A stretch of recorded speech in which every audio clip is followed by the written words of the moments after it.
자, 이제 오늘부터 이제 교회에 대해서 말씀을 좀 나누겠습니다. 어느 책을 보니까 제목이 이렇게 돼 있더라고요. 필립 얀시가 쓴 책인데 오래전에 나왔죠. 교회, 나의 고민, 나의 사랑. 교회에 대한 그 애정을 잘 담아낸 제목이 아닐까 생각을 합니다. 그만큼 교회는 우리 삶과 뗄래야 뗄 수 없는 매우 중요한 공동체이면서도 동시에 잘 모르겠는 그런 입장입니다. 자, 우선 그 교회라는 용어부터 한번 좀 설명을 해볼까요? 교회, 우리나라 말이 갖는 이 한자어는 교회라는 의미를 사실은 잘 담아내지 못한 표현입니다. 근데 뭐 오래 쓰다 보니까 어쩔 수 없이 그렇게 써야 되는데 말 그대로라면 가르치는 모임이라는 뜻인데 교회가 가르치는 모임은 아니죠. 영어로는 뭐라고 얘기합니까? church. 발음이 좀 그렇죠? church. 이 church라는 말은 사실 주님께 속한 것이라는 뜻입니다. 오히려 이 표현이 교회론적으로 조금 더 가깝지 않은가 생각을 하는데, 그러면 원문인 헬라 말에는 교회를 뭐라고 표현하는가 하면 에클레시아라고 그래요. 에클레시아. 에크라는 단어와 클레시아라는 단어가 합성어가 이루어져서 에클레시아. 에크라는 말은 아우러브라는 뜻입니다. 다시 말해서 무엇으로부터 클레시아. 이 클레시아라는 말은 콜링이라는 뜻이에요. 불러냄을 입은 자들의 모임이라는 뜻입니다. 무엇으로부터 불러냄을 입은 자들의 모임. 자, 그러면 일단 어디로부터 불러냄을 입었을까요? 그거는 명약관하게 사망과 죽음과 음부의 권세로부터 우리를 불러낸 겁니다. 그래서 이 교회론적인 입장에서 교회라는 용어는 철저한 분리를 전제하고 있습니다. 이것은 cut off, 다시 말해서 끊어져야 가능한 개념이기 때문입니다. 세상으로부터 우리를 불러내고 죄악으로부터 우리를 불러냈다. 그런 사람들이 모인 공동체가 교회인데, 교회를 혹은 제도로 잘못 알고 있는 분들이 있어요. 교회는 어떤 조직이나 제도가 아니에요. 교회는 말 그대로 예수 그리스도의 생명을 나누는 유기적 공동체입니다. 믿습니까? 자, 그런데 오늘 예수님이 여기에서 굉장히 좀 레디컬한 진보적인 혁명적인 표현에 가까운 이야기를 해요. 그것도 종교 기득권자들 한복판에 서서 이 성전을 헐자. 이건 오늘날 어떤 유사한 충격의 표현인가 하면 교회 다 없애자. 이런 표현하고도 맞먹는 충격입니다. 동의가 되나요? 교회를 없애자. 자, 그런데 사실은 그런 과격한 표현보다도 더 엄청난 얘기입니다. 이 성전 헐자. 내가 사흘 만에 일으키겠다. 이 간단한 함의된 한 문장 속에 어마어마한 예수님의 구속의 계획과 하늘의 계획이 그대로 담아져 있어요. 여러분, 도대체 여기서 말하는 예수님이 정의한 성전은 뭘까요? 그 앞에 보면 이렇게 되어 있죠. 13절에 유대인의 유월절이 가까운지라 예수께서 예루살렘으로 올라가셨더니 성전 안에서 소와 양과 비둘기 파는 사람들과 돈 바꾸는 사람들이 앉아 있는 것을 보시고 노끈으로 채찍을 만드사 양이나 소를 다 성전에서 내어 쫓으시고 돈 바꾸는 사람들의 돈을 쏟으시며 상을 엎으시고 비둘기 파는 사람들에게 이르시되 이것을 여기서 가져가라. 내 아버지의 집으로 장사하는 집을 만들지 말라. 이렇게 됐어요. 자, 앞을 좀 보십시다. 예수님의 이 과격한 분노의 표출은 우발적이나 즉흥적인 것이 아니에요. 굉장히 의도된 분노입니다. 그리고 의도된 표출이에요. 뭘로 알 수 있죠? 노끈으로 채찍을 만들었어요. 이런 걸로 봐서 이것은 굉장히 의도된 분노입니다. 자, 그런데 성전 안에 어떤 풍경이 벌어지고 있었나요? 재물을 파는 사람들이 있었어요. 재물은 집에서부터 준비해 와야 되는 거죠. 그런데 장사하다가 자기 개인적인 볼일 벌다가 허겁지겁 왔겠죠. 거기서 파는 사람들이 다 있기 때문에 이미 뭐가 무너져 있는 겁니까? 예배는 형식적으로 돼 있고 예배가 무너져 있는 상태예요. 그냥 예배를 드리는 공간만 붙들고 있는 종교적 상황이었습니다. 게다가 이 환전하는 사람들, 매매하는 사람들, 장사꾼들이 전부 누구의 혈통인가 하면 당시 종교 기득권자들의 다 피부치들입니다. 여기서 매점 하나만 확보가 되면 만세반석처럼 대대로 먹고 살고 그 일이 가능했기 때문에 이걸 쉽게 놓을 수가 없죠. 그리고 이 한가운데는 지금 종교의 권력자들이 바리새인들, 서기관들, 장로들, 대제사장들 둥지를 틀고 기득권을 형성하고 있었어요. 그 한복판에서 예수님이 이 성전 헐자라고 선언을 한 겁니다. 이런 성전은 무너져야 됩니다. 이런 성전은 헐어져야 새로운 공동체가 탄생이 될 텐데 그것을 예수님은 여기서 이 성전을 헐라 내가 며칠 만에 일으키리라? 사흘 만에 일으키리라. 그것은 앞으로 이 땅에 예수 그리스도의 고난과 예수 그리스도의 십자가의 죽음을 통해서 탄생될 교회 공동체를 얘기하는 거예요. 그러기 위해서는 뭐가 헐어져야 됩니까?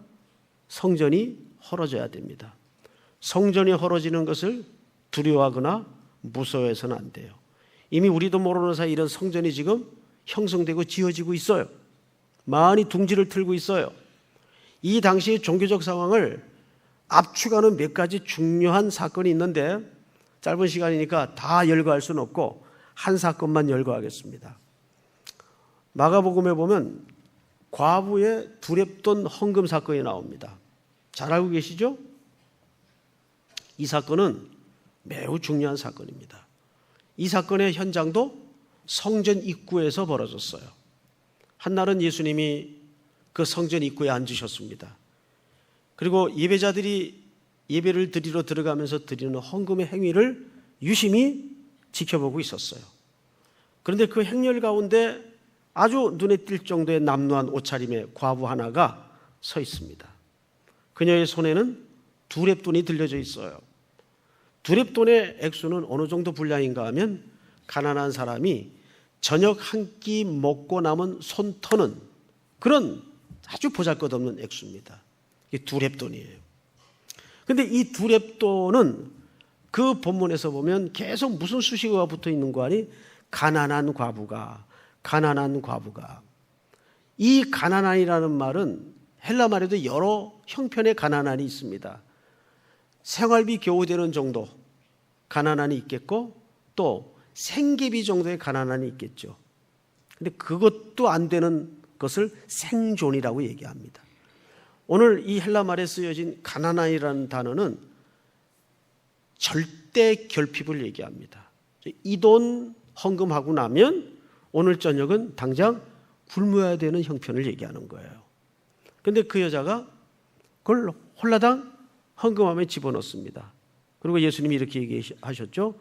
부자들은 많은 것 중에 넣었고 이 과부는 전부를 넣었다. 이걸 한국교회가 얼마나 오용하고 악용해 왔습니까? 특별히 예배당 건축 앞두고 부자들 호주머니 털어내는데 이보다 좋은 본문은 없어요. 과부도 다 냈지 않느냐, 가난하지만. 부자들 조금 더 내야 될 거 아니냐. 이거를 호도하기에 얼마나 용이한 본문이겠어요? 근데 여러분, 이 본문은 그렇게 써서는 절대 안 되는 본문입니다. 이 본문은 그 성전 입구에서 진행되고 있었다는 것을 기억하십시오. 그 성전은 어떤 성전입니까? 헤롯 성전입니다. 헤롯이 주도하에 성전을 건축하고 있었는데 어마어마한 규모의 성전이었어요. 그러면 헤롯이 도대체 하나님도 잘 믿지 않는 사람이 그 성전을 왜 지었느냐? 정치적인 목적으로 지었습니다. 유대 총독으로 군림은 하고 있는데 이 유대인들이 까다로워요. 항상 불안해요. 테러가 일어나고 독립운동이 일어나고. 그러니까 이 유대인들의 마음을 잡을 수 있는 가장 강력한 동기는 종교적인 동기밖에 없어요. 환심을 사기 위해서 로마 정부의 줄을 잘 타가지고 허가를 받아서 어마어마한 위치에다가 땅을 얻어요. 거기에다가 엄청난 규모의 성전을 짓고 있는 겁니다. 지금 짓고 있는 중이에요. 그러면 몇 년 가지고 짓습니까? 돈이 필요하겠죠. 재정이 들겠죠. 그 재정 다 누가 됩니까? 백성들이 낼 수밖에 없어요. 이때부터 바리새인들과 서기관들이 쥐어짜기 시작하는 겁니다. 어떻게 짰을까요? 그렇게 째째하게 헌금해가지고 자식들이 복 받겠어? 그러니까 사고 나고 병 걸리고 안 되는 거야. 이거 듣기 싫어도 한 10번만 들어보세요. 종교성을 가진 약한 인간인지라 그럴 수도 있겠다. 넘어가는 거죠. 이건 아주 교묘한 종교적 폭력이죠. 악이에요. 이런 일들이 근현대사 한국교회에 얼마나 많이 자행되어 왔습니까? 이게 전부 기독권들을 대상으로 일어나고 있는 일들이에요. 자, 여러분, 그런데 이 본문은 무슨 얘기를 하다가 나온 본문인가를 제가 한 군데만 읽어드릴 테니까 그냥 들어보십시오. 예수께서 가르치실 때 이르시되 긴 옷을 입고 다니는 것과 시장에서 문안받는 것과 회당의 높은 자리와 잔치 윗자리를 원하는 서기관들을 삼가라. 그들은 과부의 가산을 삼키며 외식으로 길게 기도하는 자니 그 받는 판결이 더욱 중하리라 하시니라. 예수께서 헌금함을 대하여 앉으사 무리가 어떻게 헌금함에 돈 넣는가를 보실세. 즉 이 말은 이 두 렙돈마저도 드리지 않으면 안 되게끔 구조적으로 시대적으로 몰아간 종교 지도자들의 악행을 고발하는 본문이에요. 과부가 다 냈으니까 부자들 좀 더 내라. 이쪽 초점이 있는 본문이 아니고 서기관들은 시대적 역할이 뭡니까? 과부들을 보호하고 사회적 약자를 돌보고 보호해야 되는 위치에 있는 사람들이에요. 그런데 어마어마한 규모의 성전이 지어져 가고 있으니까 백성들을 쥐어짜는 겁니다. 그러니까 백성들이 그 시대에 이렇게 안 할 수가 없었다고요. 오늘 이거 내고 나면 당장 굶는데 그럼에도 불구하고 내지 않을 수 없었던, 드리지 않을 수 없었던 이런 그 시대적 악, 구조적 악이 있었단 말이에요. 이것이 당시 종교 상황이었어요. 이런 성전 헐자 그 말이에요.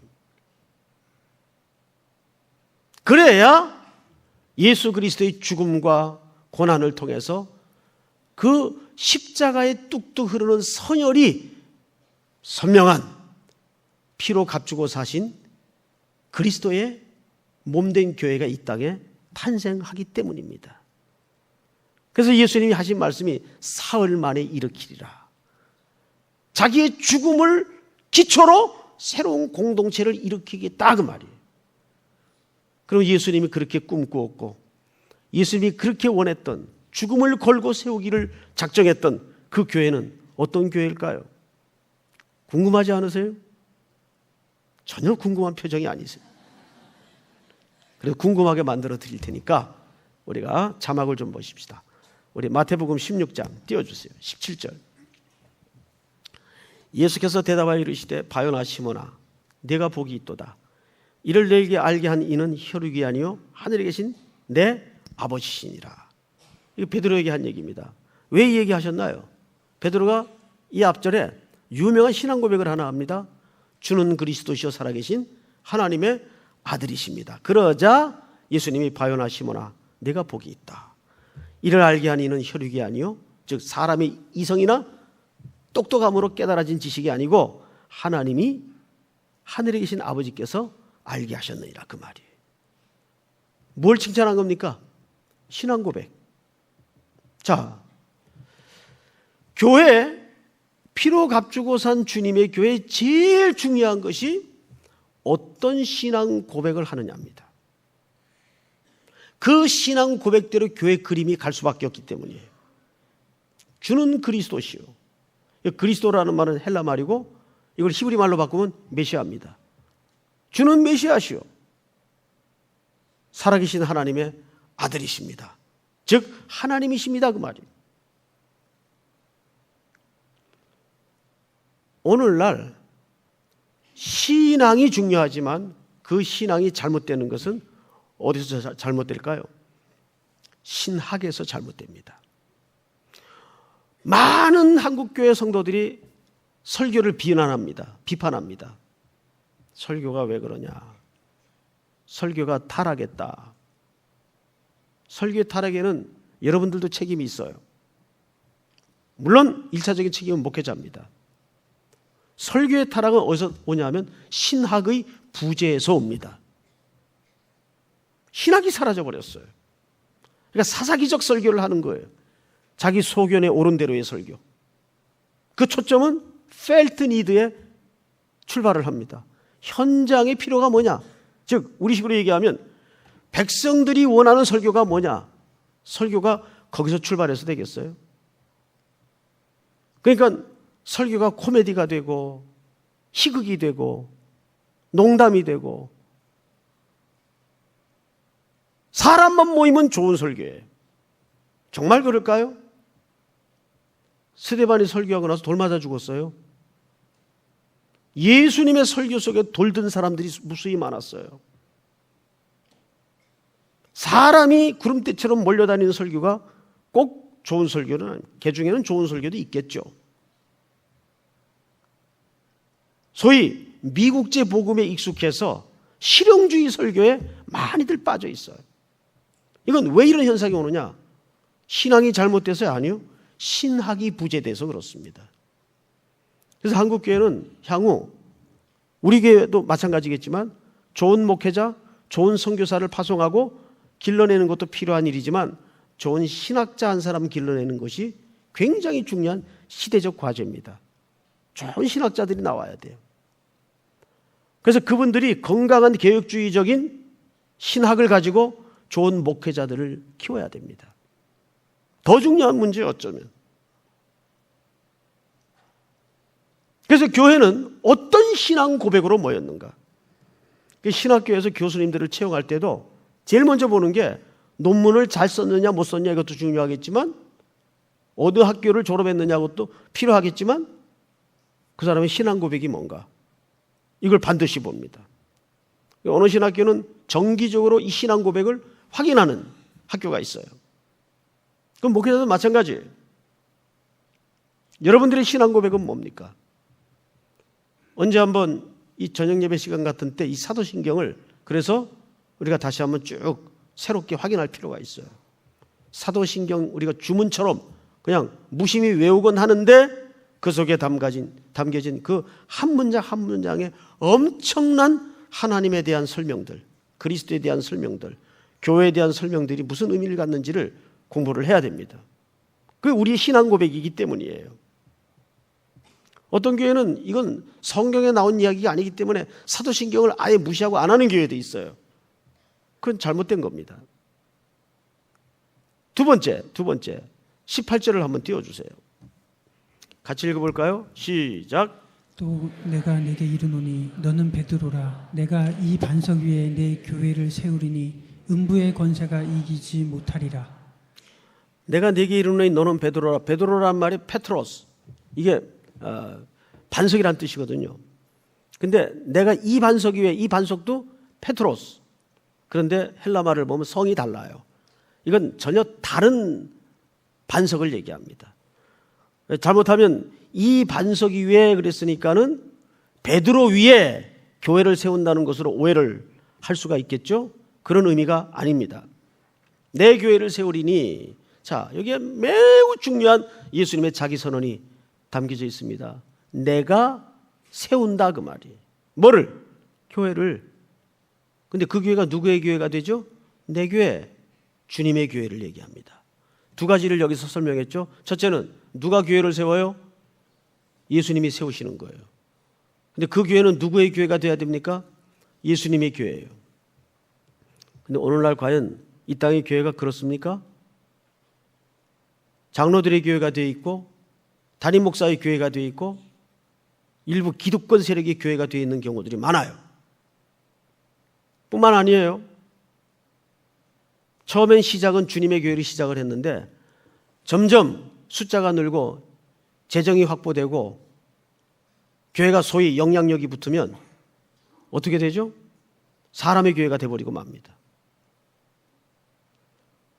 목회자들이나 교인들이 2000년도까지만 해도 만나서 교회를 얘기할 때 세 가지를 얘기했어요. 몇 명 모이냐? 몇 명 모이냐? 모이는 수. 두 번째, 재정 규모는 얼마나 되냐? 세 번째, 담임 목사의 명망도, 영향력. 이런 것들이 교회의 실력으로 척도로 자리를 잡았었습니다. 망했죠. 그러다가 망했죠. 이런 것 때문에 많은 문제가 일어났습니다. 그래서 세계 100대 교회 절반 이상이 한국에 있었을 때가 있었어요. 지금은 잘 모르겠어요. 오래된 통계이긴 하지만. 그래서 외형이 늘어나고 제도적 교회로서는 커졌어요. 근데 체력이 부실하다는 걸 들켰습니다. 언제 들켰나요? 리더십이 바꾸면서 원로가 물러나고 후임이 들어가면서 사람이 준비되지 않았다는 것을 피차 확인하게 되었어요. 교회가 홍역을 치렀죠. 이 리더십 교체기에. 그러다 보니까 야, 이거 믿을 사람 없다. 곡간 열쇠 아무나 못 맡기겠다. 그래가지고 이제 아들들을 앉히기 시작합니다. 세습을 하기 시작하죠. 세습은 반칙입니다. 두메산골, 아무도 가려하지 않는 힘들고 외로운 곳에 갈 사람이 없고 올 사람도 없으니까 아들 등을 밀어서 너라도 해야 되겠다. 그런 세습이야 누가 뭐라 그러겠어요. 이미 모든 게 갖춰져 있고 고난이 있고 돈이 있고 사람이 있는 그런 교회에 떡하니 아무 과정도 거치지 않았던 아들을 졸지에 밀어넣듯 앉힌다면 오늘날 사람들의 인식이 얼마나 달라져 있습니까? 얼마나 깨어 있습니까? 그런데 교회는 오히려 뒷걸음질 쳐서 비민주적으로 그런 과정 절차를 진행한다면 억지로는 아무 소리 못할 수는 있겠으나 누가 심정적으로 동의가 되겠어요? 그러니까 점점 교회가 영역이 약해지는 거예요. 영적인 실력이 자꾸 약해지는 거예요. 불행한 일이죠. 그럼 반칙입니다. 교회는 주님이 세웁니다. 그리고 주님의 교회입니다. 목회자들이, 교인들이 일부 착각하는 게 있어요. 담임 목사 설교가 좋아야 된다. 웃기는 소리 하지 마세요. 설교가 좋아서 교회가 부흥되는 건 아니에요. 하나님이 교회에 대해서 두 가지 가장 진절이 내도록 싫어하시는 게 뭔가 하면 돈의 위력으로 교회를 하는 거. 그래서 일이 될 수는 있겠죠. 그러나 그건 주님의 일은 아니에요. 돈이 일한 거지. 사람이 일한 거지. 두 번째가 한 부서나 한 자리에 오래 있다 보면 자기도 모르는 사이에 영향력이 자리 잡아요. 그리고 그 영향력이 좌지우지되고 일할 때가 있어요. 그거를 피차가 조심해야 돼요. 제일 조심해야 될 사람이 저예요. 아직은 짬밥이 짧아서 마음대로 못해요. 이 군대에서 짬밥이 얼마나 중요한데요. 그런데 한 20년 목회해 보세요. 뭐 그렇게 할 수도 없지만 20년 목회해 보세요. 이거 내 교회다라는 생각 안 들까요? 듭니다. 조심해야 되는 거예요. 피차가. 그러니까 헛소리를 하는 거예요. 지도자들이. 내가 수고한 거에 비하면 공로주의 발상이 나오고 얼마나 무서운 생각이에요. 아주 무서운 생각이에요. 세 번째로 자막을 다시 한번 띄워주세요. 본문을. 내가 이 반석 위에 내 교회를 세우리니 음부의 권세가 이기지 못하리라. 뭐가 이기지 못해요? 음부의 권세가 이기지 못하리라. 여러분, 2000년 전에 십자가에서 승패는 났어요. 믿습니까? 예수님이 모든 역사의 종말까지를 이겨놓으셨어요. 그러니까 예수 믿는 삶은, 교회는 이겨놓고 싸우는 거예요. 지금 9회 말이에요. 야구로 말하자면 9회 말인데 스코어가 100대 0이에요. 끝났다. 이젠 안 된다. 그래도 안 져요. 이겨놓고 싸우는 것이기 때문에 101대 100으로 이겨요. 그래서 하나님의 나라 속성에는 already, 이미 끝난 싸움이 있어요. 십자가 싸움이에요. already. 그러나 not yet. 아직 완성되지 않은 게 있다고요. 이제 이 과정에 교회가 던져져 있어요. 그리고 그 과제를 교회에게 맡긴 겁니다. 그런데 어떤 분들은 착해서 그렇겠지만은 너무 교회를 걱정하세요. 너무 걱정해요. 한국 교회를. 걱정을 해야 되겠죠? 너무 무관심한 것도 잘못된 거지만 지나치게 걱정하는 것도 잘못된 거예요. 걱정하지 마세요. 여러분 지금 당장 개인적으로 망할 것 같은 환경과 조건이 여러분들을 둘러싸여 있다 할지라도 걱정하지 마세요. 결론적으로 성도들에겐 망하는 게 없어요. 왜요? 우리가 어디서부터 부름받았는데요? 이미 망했던 자리에서 부름받았어요. 끝장난 자리에서 부름받았다고요. 우린 망할 수가 없어. 운명적으로 이겨놓고 싸우는 싸움이기 때문에. 교회에 대해서도 걱정하지 마세요. 막 교회가 당장 한국 교회가 큰일이 날 것처럼 호들갑들을 떠는 분들이 가끔 있는데 좋게는 걱정이 돼서 그렇겠죠. 그런데 음부의 권세가 결국 교회를 이기지 못합니다. 교회 아무리 욕을 해도 세상의 소망은 교회를 통해 가지도록 하나님이 설계하셨습니다. 그런 측면에서 원리적으로 좀 뻔뻔해야 돼요. 자, 그런데 그런 교회에다가 뭘 맡겼나? 천국 열쇠를 맡겼다 그래요. 19절을 한번 볼까요? 19절. 다 같이 한번 읽겠습니다. 시작. 내가 천국 열쇠를 내게 주리니 내가 땅에서 무엇이든지 매면 하늘에서도 매일 것이요 내가 땅에서 무엇이든지 풀면 하늘에서도 풀리리라 하시고. 천국의 열쇠가 뭘까요? 우리가 기도할 때 뭘로 끝나죠? 예수 그리스도의 이름으로 기도합니다. 그리스도를 얘기하는 거예요. 이제 평생 불교를 믿다가 개종한 지 얼마 안 된 할머님이 기도를 하다가 관세음보살 그러고 끝나요.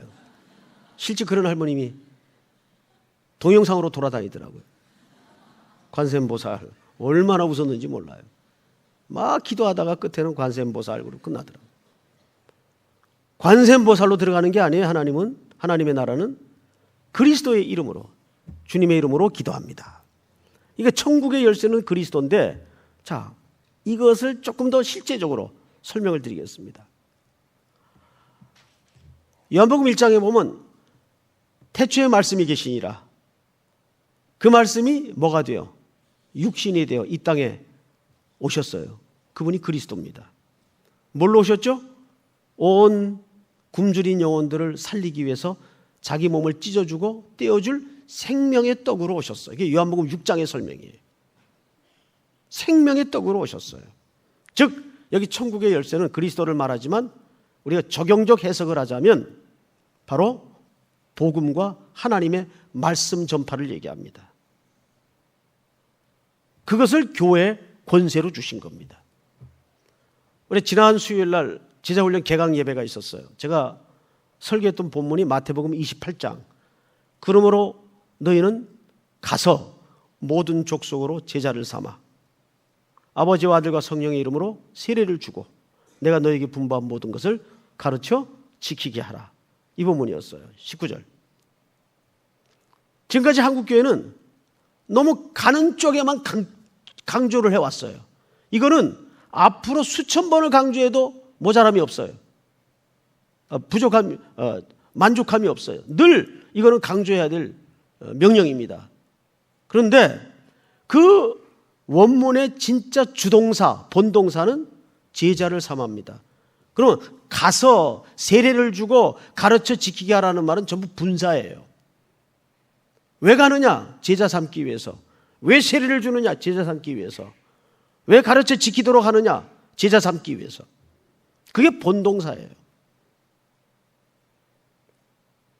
어느 영국 선교사가 가라 그래가지고 나갔다 왔더니 수십 년 만에 돌아온 조국은 새로운 선교지가 되어 있더라. 이게 지금 한국교회 비슷한 그림이죠. 수십 년 만에 돌아왔더니 조국은 선교지가 되어 있더래요. 우리가 가는 목적이 뭐예요? 가는 것 자체가 목적이 되어서는 안 됩니다. 제자를 삼기 위해서. 선교의 마무리는 그 지역의 영혼들을 뭐 하는 겁니까? 제자를 삼는 겁니다. 그게 선교의 마무리. 그 사명을 누구에게 맡겼다고요? 지상교회에 맡긴 겁니다. 주님 오시는 그날까지 우리가 오늘 4가지를 공부했어요. 주님이 이 성전을 헐자. 내가 사흘 만에 일으키리라. 그럼 주님이 새로 만들겠다는 교회 공동체는 어떤 교회인가? 첫째, 신앙 고백이 분명한 교회. 신앙 고백이 분명한 교회. 주는 그리스도시요 살아계신 하나님의 아들입니다. 두 번째, 누구의 교회를 만들겠다는 겁니까? 주님의 교회, 내 교회, 내가 세운다 그 말이에요. 믿습니까? 우리 삼일교회는 주님의 교회가 됩시다. 주님이 세우는 교회가 되십시다. 사람이 일구는 교회가 되어서는 안 돼요. 다행스럽게도 성전적 요소가 우리도 인지하지 못하는 사이에서 많이 무너지고 있어요. 감사한 일이죠. 그거 겁내하지 마십시오. 그게 무너져야 됩니다. 그런데 이게 눈치 안 채게 무너뜨리려니까 힘들어요. 눈치가 채면 또 신경질 부리거든요. 눈치 안 채게. 좋은 정치도 눈치 안 채게 하는 게 제일 좋은 정치예요, 사실은. 아니, 정치 얘기하면 또 혈압 올라. 그러니까 그만두십시다. 세 번째는 뭐예요? 음부의 권세가 이기지 못하리라. 확신합니까? 마지막 4번째로 뭘 맡겼어요? 천국의 열쇠. 이게 뭐예요? 말씀 해석권과 말씀 전파를 얘기합니다. 주님 오시는 그날까지 우리가 이 말씀에 붙들려 정말 길 잃은 자들이 신명나게 들어와서 하나님 앞에 붙들리는 소망의 이 시대의 새로운 구원의 방주가 될 수 있기를 주의 이름으로 축복합니다. 다 일어나십시다. 오늘 찬송가 좀 부를까요? 210장 시온성과 같은 교회.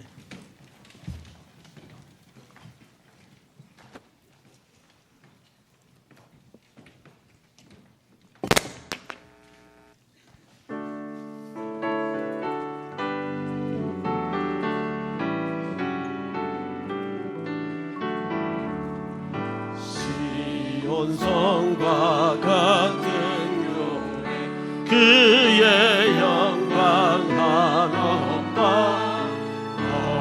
허락하신 말씀에 주가 친히 세웠다 반석이 세운 눈늘 자가 누구야 모든 원수의 워싸도 아무 근심 없구나 생명샘이 솟아나 모든 성공하시니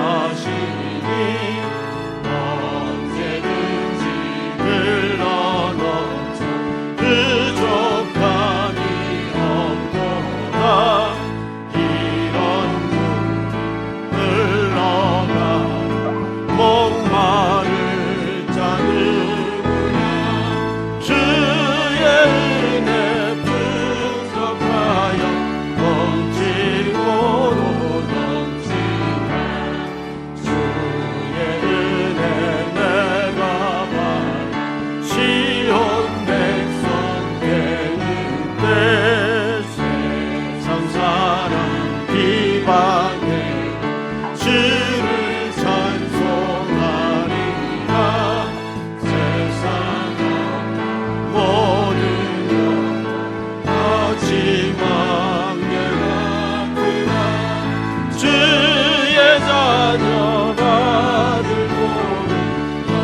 1절부터 다시 합니다. 시온성과 같은 그의 영광 하늘과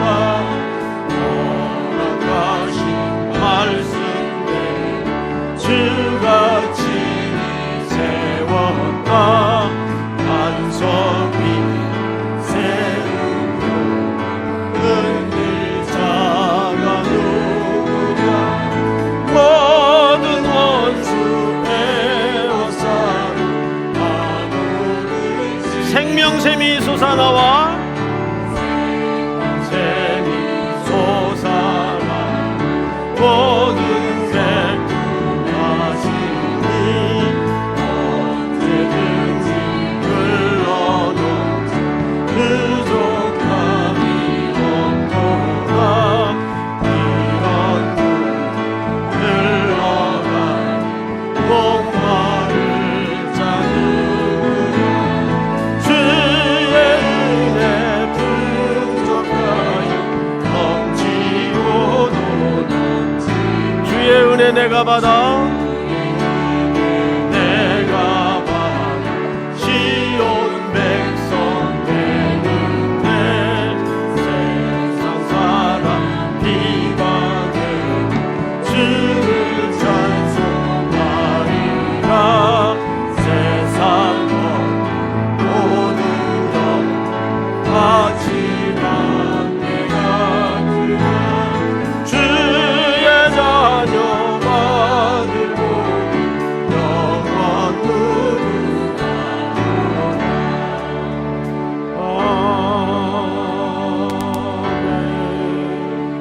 아멘. 우리 그대로 서신 채로 한번 눈을 감고 오늘은 특별히 이 땅에 130여 년 전 선교사들의 헌신을 통해서 세워진 한국교회를 위해서 기도합시다. 원래의 궤도를 많이 지금 벗어나 있습니다. 다행인 것은 그럼에도 불구하고 주님은 이 땅에 상처 많은 교회를 통해서 소망을 두신다는 사실입니다. 우리 삼일교회가 그 선봉에 겸손히 귀하게 쓰임받기를 원합니다. 오늘 주신 말씀을 붙들고 우리 삼일교회를 위해서 또 이 땅에 어지러운 한국교회를 위해서 우리는 교회만 다니지 말고 내가 교회가 돼야 됩니다. 믿습니까? 우리가 교회입니다. 우리는 저 문을 나서는 것은 교회가 되어서 떠나는 겁니다. 그 교회가 가는 곳에 주의 나라가 이루어지고 하나님의 통치가 이루어질 것입니다. 우리 주여 부른 다음에 소리내어 동서로 기도합시다. 주여! 하나님 은혜를 감사합니다. 오늘도 우리